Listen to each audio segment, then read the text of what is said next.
Have you ever wondered what happens when Apple itself gets caught off guard by how many people want a new iPhone? Well, that's exactly what's happening with the iPhone 17 right now. Pre-orders were already said to be strong, but the latest reports reveal that demand is so overwhelming that Apple has gone back to its suppliers with one simple instruction: make more, and make them fast. And the most surprising part? It's not the iPhone 17 Pro or the Pro Max leading the pack this time. It's the standard iPhone 17. According to a new report, Apple has asked one of its main assemblers in China to boost daily production of the vanilla iPhone 17 by about 40%. Another supplier, which provides non-electrical parts, has been told to ramp up its production by roughly 30%. These are huge jumps in manufacturing, and they show just how unexpectedly popular the base model has turned out to be. Now, here's the twist. Traditionally,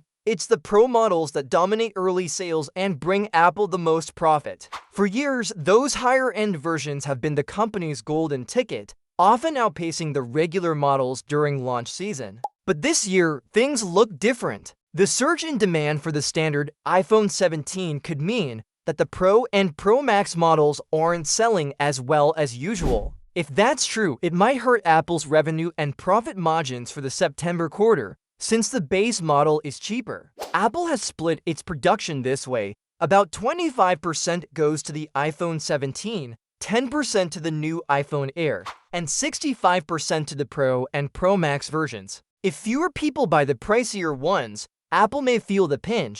But let's be honest, it's not hard to see why the base iPhone 17 is suddenly stealing the spotlight. For the first time, Apple has given the standard version some features that used to be locked behind the Pro models. It now comes with a promotion display that refreshes at 120 Hz, along with an always-on feature. On top of that, Apple doubled the base storage to 256 GB, and the kicker? It's still priced at $799. The same as last year's entry model. When you compare that to the iPhone 17 Pro, which starts at $1,099 for the same storage and display but comes with a slightly different build and an orange option, it's no surprise that people are going for the cheaper but very capable choice. This shift feels very similar to what Samsung recently experienced with the Galaxy Z Fold 7 in Europe.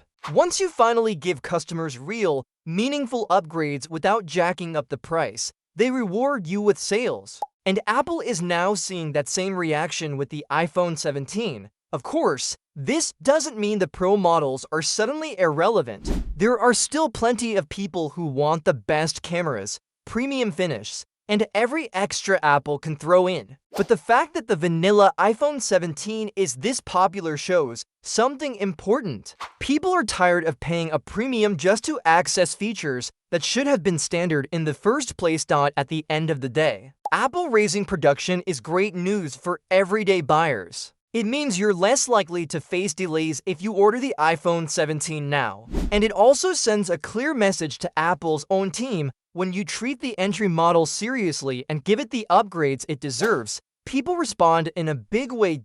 So what about you? Would you go for the $799 iPhone 17 that now feels like a pro-level phone in disguise? Or would you still spend the extra $300 for the iPhone 17 Pro? Drop your thoughts below, and if you found this breakdown useful, don't forget to like this video, subscribe for more updates, and share it with someone still deciding which iPhone 17 to get.